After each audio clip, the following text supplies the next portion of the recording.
Ok, salve, salve pessoal.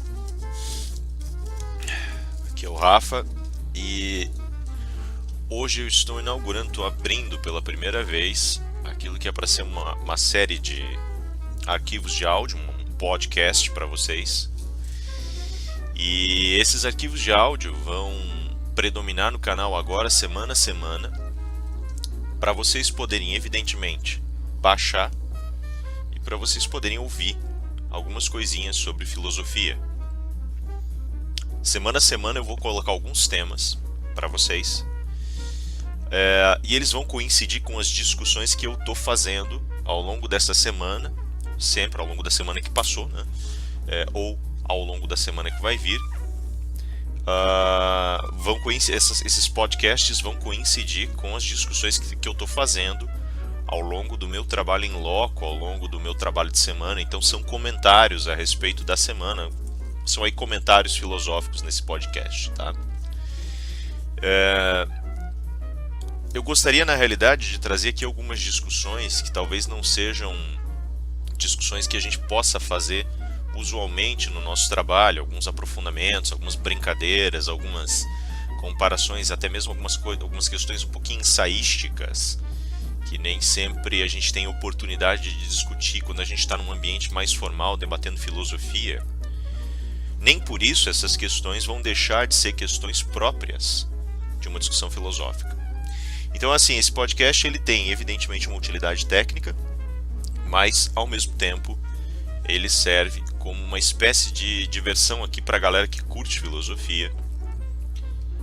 E eu espero ele seja, mas né, nesse sentido ele se torne mais acessível do que os vídeos.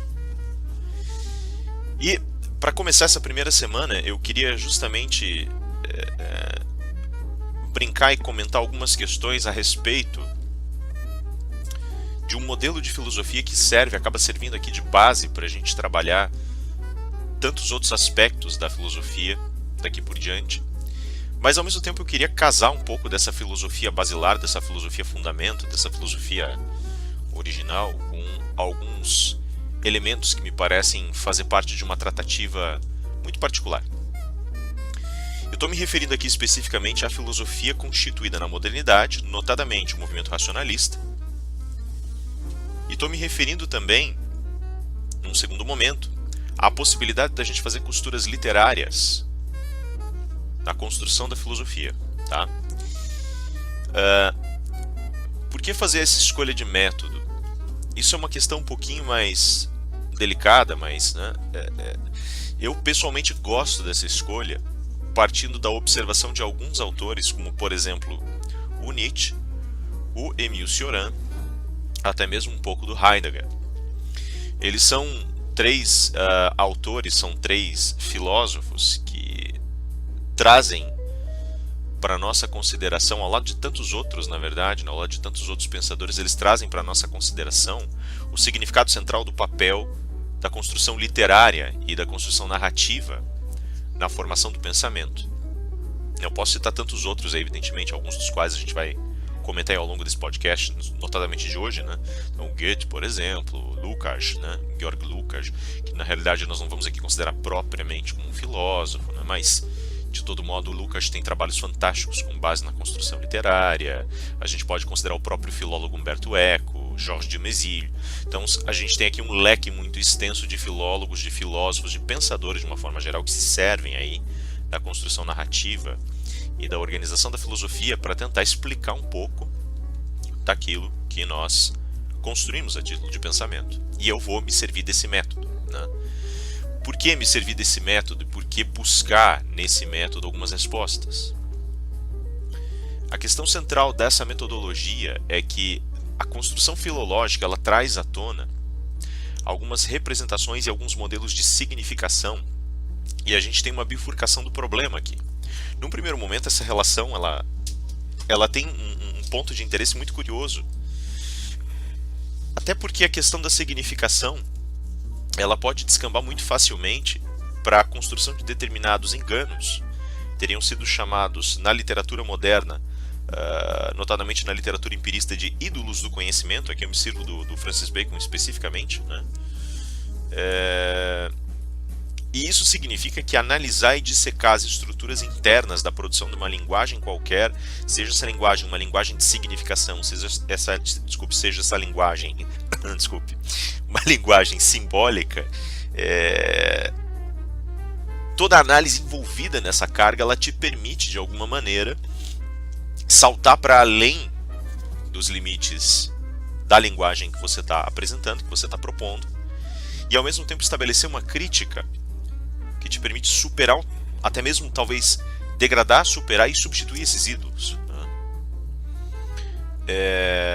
Isso na realidade é uma tarefa da filologia, do estudo da cultura, e uma tarefa da literatura. E aí a gente começa a enxergar a filosofia nesse sentido como literatura.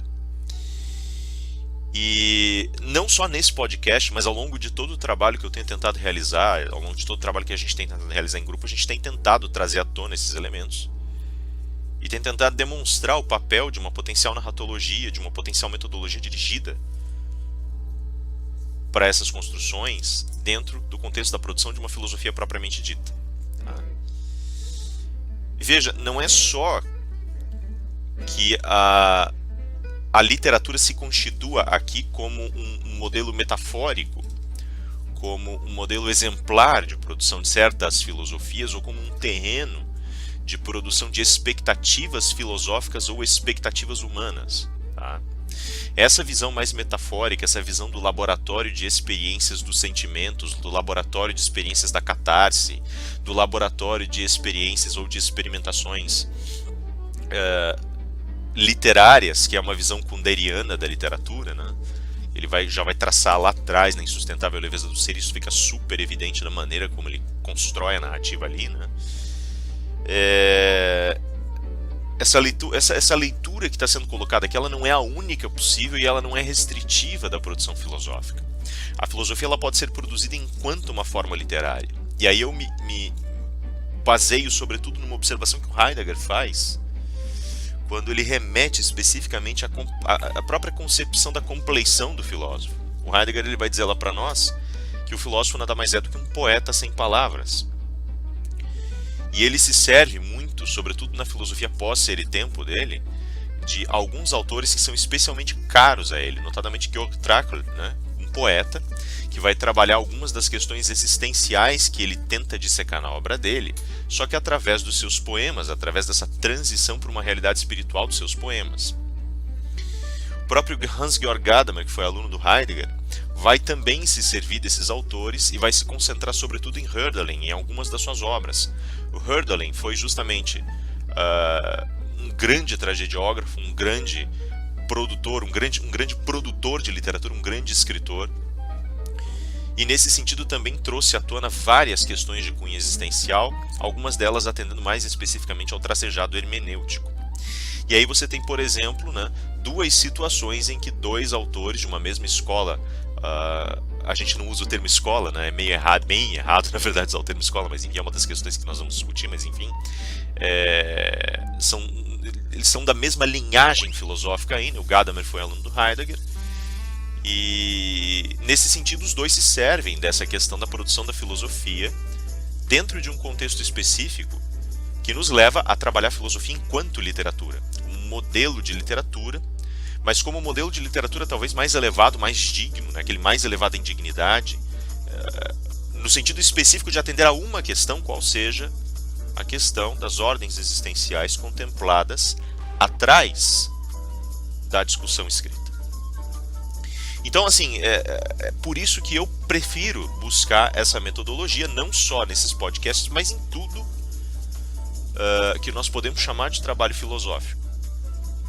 E essa primeira apreensão que a gente faz influencia diretamente o elemento central que nós queremos discutir hoje, que a gente quer comentar hoje, que é a produção da modernidade filosófica e, notadamente, a produção racionalista.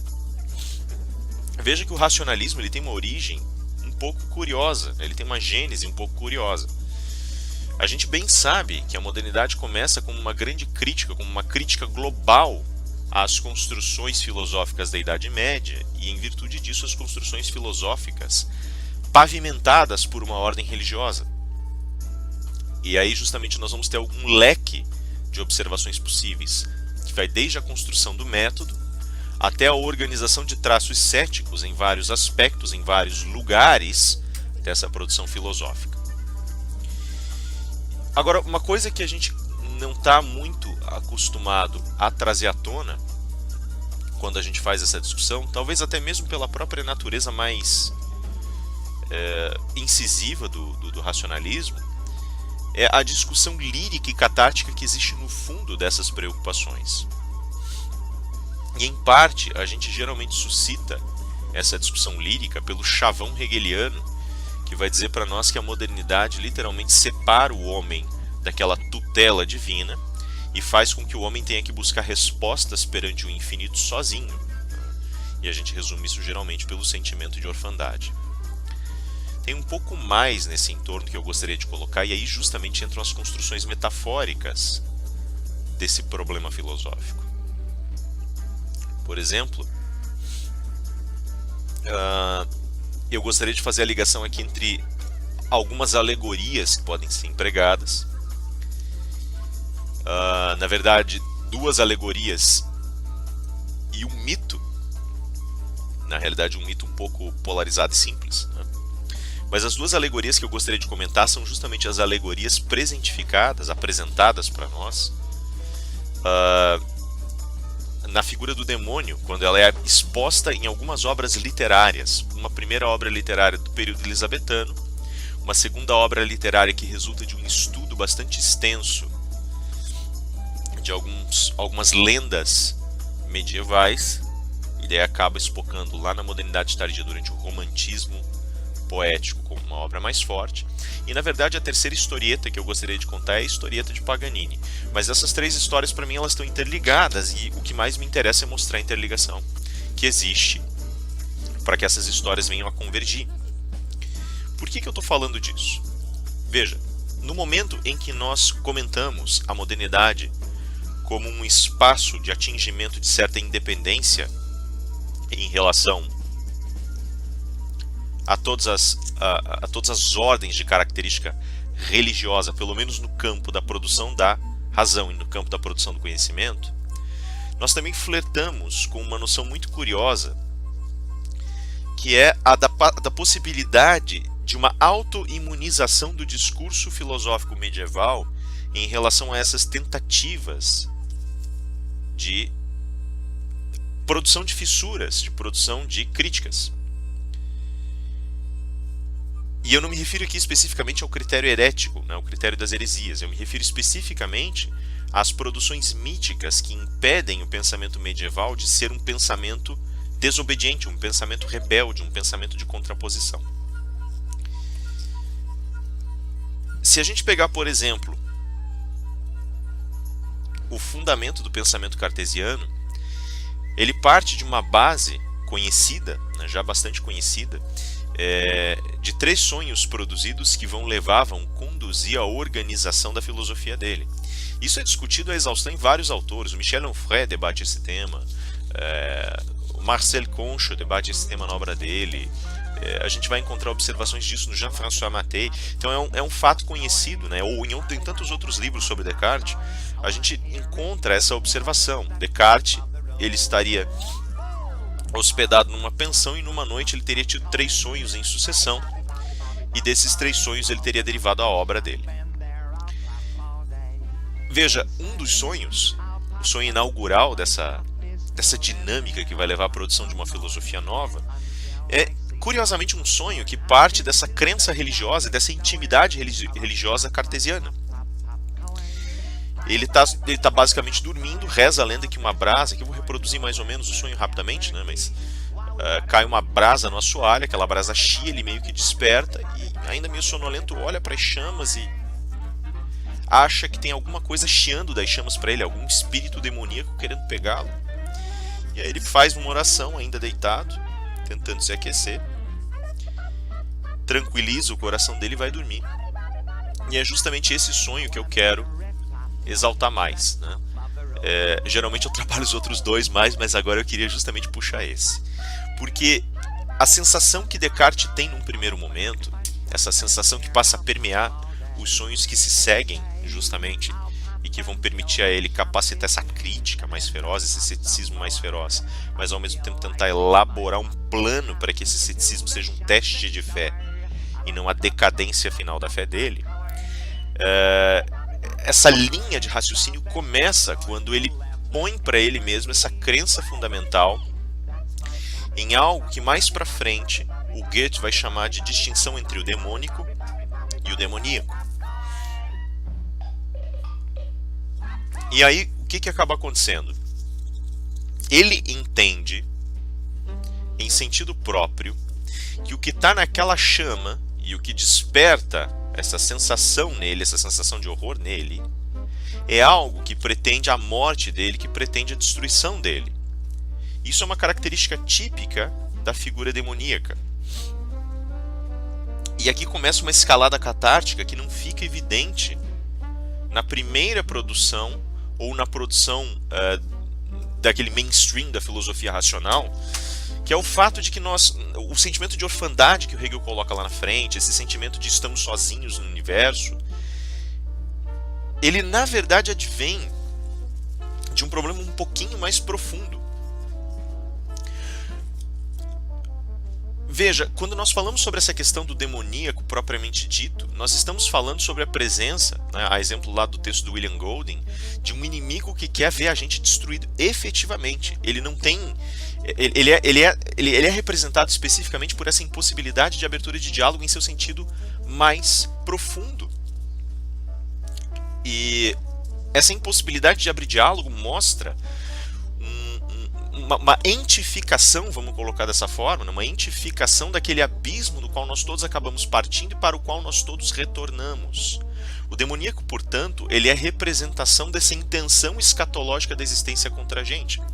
Quero dizer com isso o quê? Que o demoníaco representa a possibilidade de uma destruição tão absoluta do humano que essa destruição absoluta impede a própria continuidade de uma consciência. E agora vejam como isso encaixa especificamente com o pensamento cartesiano e com a base do pensamento racional.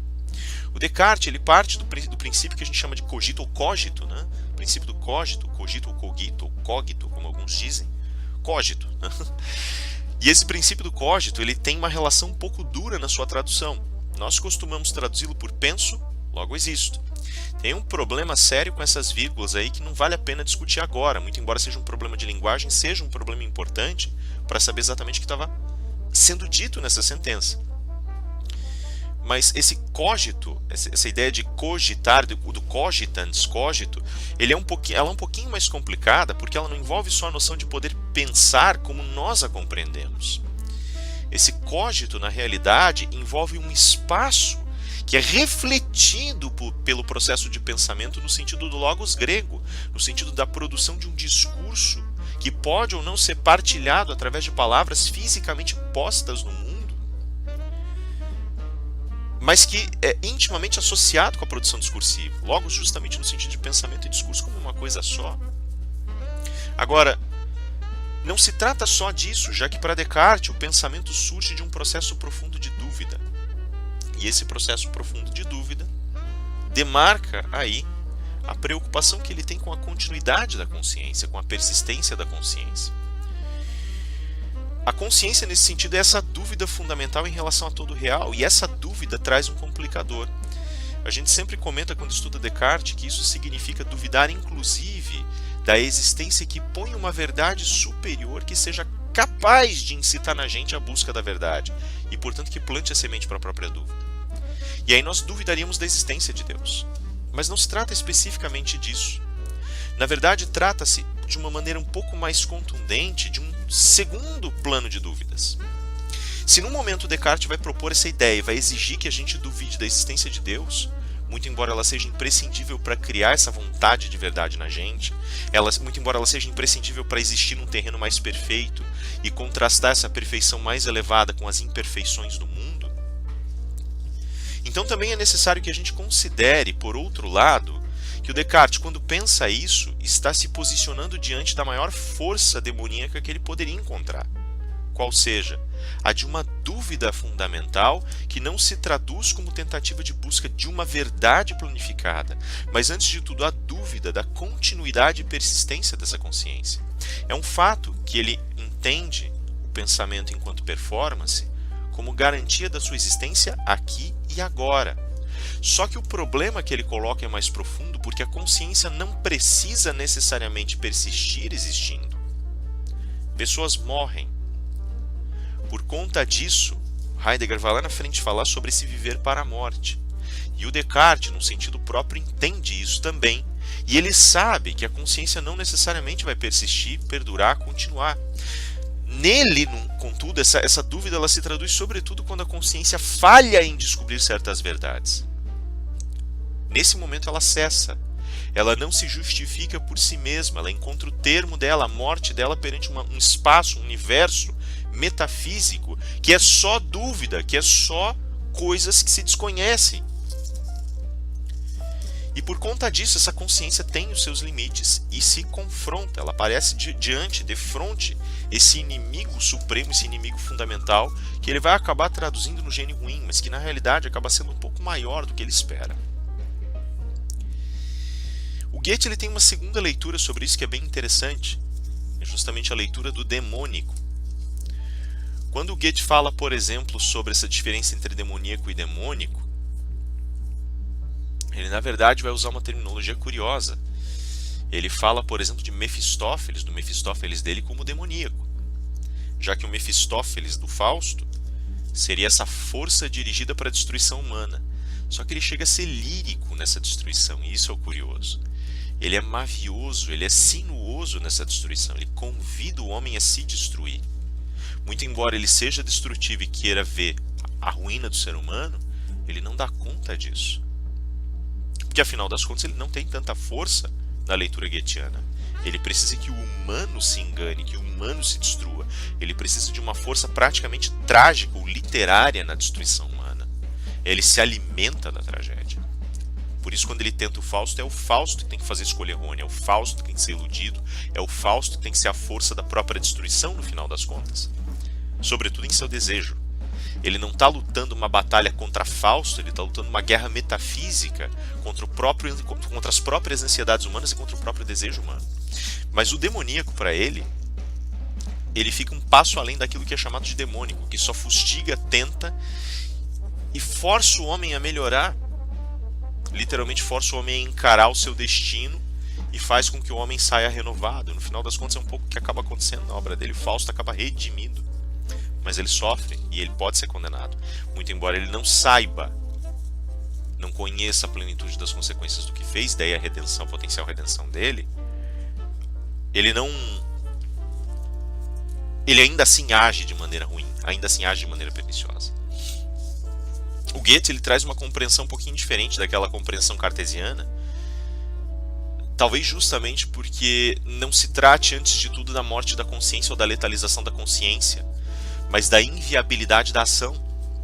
O Goethe considera talvez aqui que toda a ação humana ela está viciada, e ele coloca em uma determinada sentença dentro do Fausto, dentro da obra capital dele, uma frase que demonstra e estabelece o problema. Ele vai dizer que o verbo que Deus empregou para criar a existência era antes de tudo ação. E por ser antes de tudo ação, a primeira coisa que existiu no universo foi o agir. Então a guerra mefistofélica é a guerra para a distorção, para a deturpação da ação, aquilo que nos assemelha a Deus por uma certa leitura da obra. Como nós ficamos presos nesse universo, como nós ficamos presos nesse entremundos, entre o demônico e o demoníaco, a modernidade passa então a considerar a construção do próprio pensamento como um estado de confrontação da condição humana, já que a salvação, a ponto de salvação dessa degradação das ações viria justamente talvez aí pelo fato da gente ter uma possibilidade de, através da reflexão, alcançar um estado de redenção. Um pouco do que o Descartes coloca na realidade. Vamos filtrar as falsidades da existência para que a consciência atinja sua plenitude através dos mecanismos íntimos da razão. vamos entender o mundo pela geometria, pela matemática, pelo pensamento puro, pela dedução, né? E na produção goetheiana, o primeiro ponto da obra é justamente colocar em dúvida essa possibilidade. O que se aproveita, o que aproveita o livro, o que se aproveita do livro, aqui no sentido mais amplo de todas essas sentenças, né? O que se aproveita no sentido de quem aproveita o livro, né? quem tira proveito de, mas ao mesmo tempo o que daquilo ali é aproveitável em um sentido amplo e aberto à coleção de influências entitativas possíveis sobre a obra, sobre o livro. E o Mefistófeles tem uma resposta na ponta da língua, pronta, nada. É a vivência que aproveita. Ele está ali travando um diálogo com Goliardo, né, com um estudante viajante, que foi procurar o Fausto para poder aprender com o Fausto. E ele seduz o moleque e fala pelas tantas, que são os livros são páginas mortas, que são as leis, são doença que se transmite de geração a geração. Vai para o mundo. E ele convence o próprio Fausto disso. Vai para o mundo, que é lá que você vai aprender. A vida vai te dar o que você quer. Se os livros não te deram uma possibilidade de atingir um estado mais elevado de consciência, se os espíritos superiores da existência não te aceitaram depois de todo o teu estudo, vai para a vida, vai para o mundo. Isso é uma representação viva da consciência humana e da condição humana. E aí, quando nós vemos essa situação colocada, a razão assume esse aspecto redentor até certo ponto. Mas já no Goethe, esse aspecto redentor sofre. Ele tem condições pesarosas, ele está em luta. Quando a gente começou a conversar agora sobre esses temas todos, a gente falou um pouquinho sobre Trakl e Hölderlin. O Trakl, em muito da filosofia dele, ele tem uma esperança vã de encontrar uma reunião de aspectos da consciência e aspectos da vivência. Em alguns de seus poemas ele fala sobre o atingimento de um céu púrpura, o descer um rio com uma jangada, a confusão da correnteza que nos conduz, mas ao mesmo tempo que poderia ser acelerada pelo nosso esforço, mas que não é. Justamente em alguns dos textos que o Heidegger vai analisar mais profundamente. Em outros textos ele fala sobre a morte do paganismo e o nascimento do cristianismo, com duas coisas absolutamente sem sentido. Ele lamenta a morte dos velhos caminhos, exalta o nascimento dos novos caminhos, mas ao mesmo tempo fala sobre essas memórias danificadas que ficam no mundo e que nós não entendemos. Fala sobre a nossa impossibilidade de pensar no futuro. E o Trakl, quando vai falar disso, ele espera, ele almeja pela possibilidade daquilo que se chama de reunião entre o espiritual e o físico, né? Então o que ele quer justamente com isso? Conciliar, não é a questão da simbologia, ele quer uma conciliação. Ele quer encontrar aquele estado conciliatório da razão, da consciência, com a vida, com os estados de vivência, né, com essas Leibnizias vivências, né, que nós encontramos no mundo. Aí no sentido do Schiller, né? E aí fica esse estrago do inconciliável e a nossa impossibilidade de alcançar esse ponto que, como Heidegger mesmo disse, ou como Trakl mesmo falou, foi prometido, mas nunca se completou. O Hölderlin, ele enfrenta a questão de um outro jeito. O Hölderlin, notadamente no seu Hyperion, ele vai tentar trazer Deus para o mundo. Fala, não há necessidade de reunião do espírito com o corpo, porque Deus sempre esteve no mundo. Isso, na realidade, é considerado pelo pensamento patrístico, pelo pensamento escolástico, como sendo uma heresia. Então, nessa falibilidade, a gente encontra aqui esse eixo da condição humana que não consegue conciliar as questões inconciliáveis. E aí vem a pergunta, mas por que não há possibilidade dessa conciliação? O ponto central é que o estado de vivência, ele exige de você que você absorva as condições contingentes da vida, o imprevisível da vida. Não há vivência sem imprevisibilidade. E a razão é o oposto disso. Ela não consegue lidar com caracteres imprevisíveis, senão nulificando esses caracteres e excluindo esses caracteres do seu léxico. Eles são lugares vazios da produção do discurso. Um discurso, ele não é simplesmente uma produção constante de elementos que são organizados com uma fala. A fala que a gente está fazendo agora, por exemplo, ela se inicia com certos pressupostos, tanto pressupostos de leitura quanto pressupostos de organização proposicional. E alguma coisa, uma chave profunda, esquematizada, armada, organizada na sua base, vai fazer com que as proposições posteriores, as proposições que nós colocamos agora, possam ser relidas como coerentes em relação às primeiras. E isso vai determinar a consistência e solidez do discurso. Aqui está o problema central da razão, está o problema central da consciência. A consciência precisa de representações vivas, harmônicas, visuais e organizadas, do contrário, ela não dá conta de si mesma.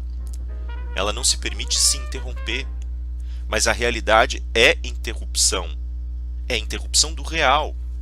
Nós temos que viver com as fissuras das interrupções, do contrário não há possibilidade da gente entender vivencialmente o que é a nossa existência. Eu particularmente acho interessante nesse sentido aquilo que pode ser mencionado como a maldição que caiu sobre as costas de Paganini. Por que eu cito Paganini? O Paganini, ele foi, para aqueles que entendem de música e podem aí falar muito melhor do que eu, ele foi um violinista exímio e ele consolidou muitas das conquistas no sentido técnico da produção de violino do tempo que veio antes dele. E é engraçado porque ele era uma figura estranha, ele era uma figura fisicamente que impactava, era uma figura que fugia daquele padrão ao qual as pessoas estavam acostumadas. Ele era um sujeito... Primeiro, eu vou me referir aqui primeiramente ao que mais interessa nele, que é justamente, né, nessa quebra estética dele, que é justamente o fato de ele ter dedos extremamente longos. E algo que talvez potencialmente inclusive facilitasse o trabalho dele com o violino, inclusive o pizzicato de mão esquerda, né, que ele acaba estabelecendo, se eu bem me lembro, como padrão para os trabalhos de violino, né? Ele acaba justamente brincando aí com essa ideia, com essas qualidades específicas dele, né? Uma síndrome que ele tinha que deixava os dedos dele longos, deixou os dedos dele longos, né? E ele acabou sendo conhecido assim como um indivíduo que tinha essas características físicas distintivas, tinha uma aparência diferente, uma aparência de um homem bastante excêntrico, talvez até um pouco macabro em alguns aspectos, pela magreza dele, pelo rosto, pela fisionomia alongada e assim por diante. E o Paganini, o rumorejo que surgia em virtude disso é que o Paganini teria, como ele era muito talentoso como músico, é que ele teria feito um pacto com o demônio para poder ser aquela figura talentosa, e daí aquela imagem meio mefistofélica dele. Eu acho interessante porque aqui a figura do demônico, que nós colocamos agora há pouco, ela surge com uma explicação possível. O demônico, ele surge efetivamente como aquilo que testa os limites do homem. Ele oferece algo, como por exemplo a suposta oferta para o suposto talento fabricado de Paganini, e o homem aceita ou não. Dá-lhe, no entanto, algo em troca, a sua alma. Existe uma diferença profunda em relação àquilo que nós chamamos de demoníaco, que seria melhor explicado no final das contas pelo Jung. O Jung fala que o demoníaco só foi separado da figura de Deus a rigor porque o cristão, agora falando daquela transição do Trakl, não conseguia conceber uma divindade benigna que ao mesmo tempo fosse uma divindade, não uma divindade sancionatória, mas uma divindade capaz de fazer coisas ruins com os seus filhos. A benignidade tem que ser uma característica coerente e perene de Deus. E por isso a sombra de Deus, o demônio, foi separado dele. E esse demônio passa então a agir contra a humanidade, passa a ser a força destrutiva mais absoluta, aquela que é a aniquiladora da consciência, da existência, do desejo, da possibilidade de desejar, a aniquiladora de todas as possibilidades. Notem agora a diferença entre um elemento e outro, entre uma história e outra. A história do Paganini não é a história da aniquilação, ela é a história de uma perda, a perda da condição livre. Sabe-se lá para quando, sabe-se lá para que momento. E aí, uma resposta que surge é a resposta do talento. Em troca da falta de liberdade que vai te acometer para o resto da eternidade, eu te dou um lampejo, eu te dou um instante de sublime talento, te dou um instante de controle total e absoluto sobre a arte a qual você se dedica. O mesmo acordo que Mefistófeles faz com Fausto nesse sentido. Em troca da tua alma e da tua servidão no inferno, eu te dou um lampejo de existência, e esse lampejo de existência vai te ser o momento da tua maior felicidade. Em tudo aqui eu vou te servir. A colocação junguiana, nesse sentido, ela pega esse demoníaco, esse suposto demoníaco do Fausto e nubla um pouco as expectativas que o Goethe teria colocado. E o que o Jung nos põe, interessantemente, é que a construção de todo o pensamento racional está embasada profundamente nessa possibilidade de aniquilação do homem. O Jung ele deveria pelo menos ter sido oficialmente o sucessor do Freud, o príncipe do movimento psicanalítico, na esteira do Otto Gross. O Gross deveria ter sido o primeiro herdeiro do movimento. Ele era muito errático para construir uma ciência. O Jung, ele tinha um problema que na realidade era pesadamente criticado, que era o seu vício por construções simbólicas. Mas mesmo assim, o Jung ele tem condições de entender com mais clareza o pensamento freudiano e traduzir alguns dos seus elementos, como, por exemplo, o fato de haver uma importação profunda da coerência cartesiana no discurso científico freudiano. O Jung entendia isso, e ele precisava propor a superação desses limites que literalmente confinavam a racionalidade a certos aspectos. Essa representação simbólica que ele coloca é, de alguma forma, uma expectativa de superação disso. E aí a gente acaba tendo o Jung como uma dessas figuras que coloca, digamos assim, a nossa terceira historieta aqui, né? A gente colocou ali duas grandes histórias, né? E a historieta junguiana que acaba sendo o ponto de fecho disso tudo. Eu encerro só essa primeira brincadeira aqui com uma observação, na realidade, do período elisabetano, uma das mais curiosas, né? Na realidade, uma das historietas que eu queria contar. Nela, nós vamos encontrar uma figura demoníaca que pode ser interpretada sob dois ângulos, em virtude de toda essa carga de produção do pensamento que foi feita ao longo da modernidade.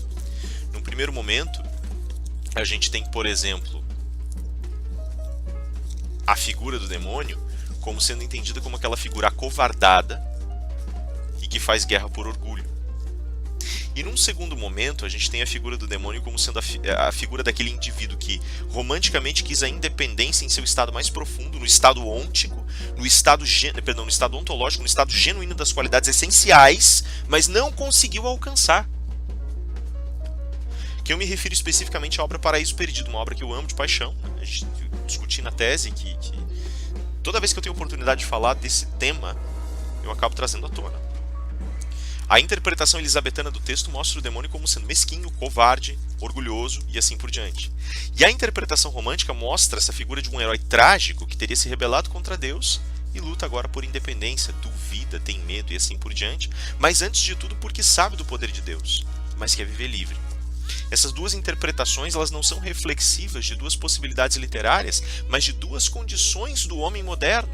A condição do homem moderno clássico, que é aquele homem que ainda busca, apesar de todo o seu ceticismo, uma vinculação ética, e a vinculação do homem moderno tardio, que é aquela vinculação de um homem que luta para tentar se tornar independente, para fazer florescer o potencial máximo da sua racionalidade, sem perceber a armadilha em que ele vai cair. Para um homem fazer florescer o máximo de potencial da sua racionalidade, ele tem que entender que ele tem um aspecto profundo nele, que não é racional. E que só vai ser entendido muito tempo depois. Pelo menos aberto para estudo muito tempo depois. Isso tudo justifica uma questão que nós vamos discutir mais pra frente, que eu gostaria de trazer depois também. Já está super longa aqui a questão, né? Nossa primeira intervenção.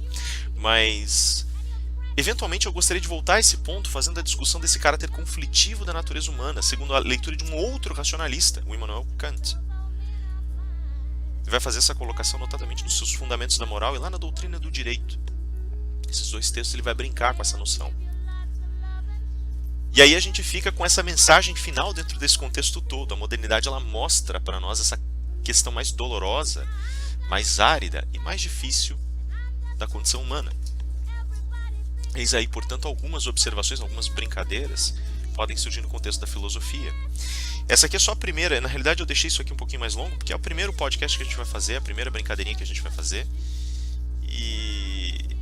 Então eu espero que isso aqui dê, na realidade, um aspecto um pouquinho mais reflexivo para a questão, e tem muita coisa para discutir ainda em cima desses primeiros aspectos. Mas Nas semanas que se seguirem eu vou brincando, vou fazendo algumas intervenções bem mais curtinhas. E na real eu espero que essa tenha sido a primeira, que esse tenha sido essa tenha sido uma intervenção inaugural legal e que tenha sido interessante aí pra gente brincar, tá? É isso aí, galera. Eu agradeço. Espero que vocês voltem aí na próxima semana para ouvir o que mais nós temos para comentar, para brincar, para discutir. E é isso basicamente.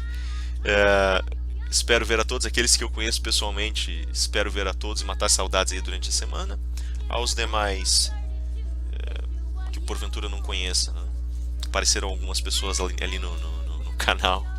Então que sejam bem-vindos aí. Eu espero que essas brincadeiras ajudem, que elas permitam partilhar um pouquinho desse amor pela filosofia, pela literatura, pela filologia, e que permitam a gente começar outras discussões, brincar, corrigir equívocos, construir discursos, pensar um pouco essas questões aí, tá ok? É isso aí, galera, até a próxima semana, agradeço imensamente, valeu, aquele abraço!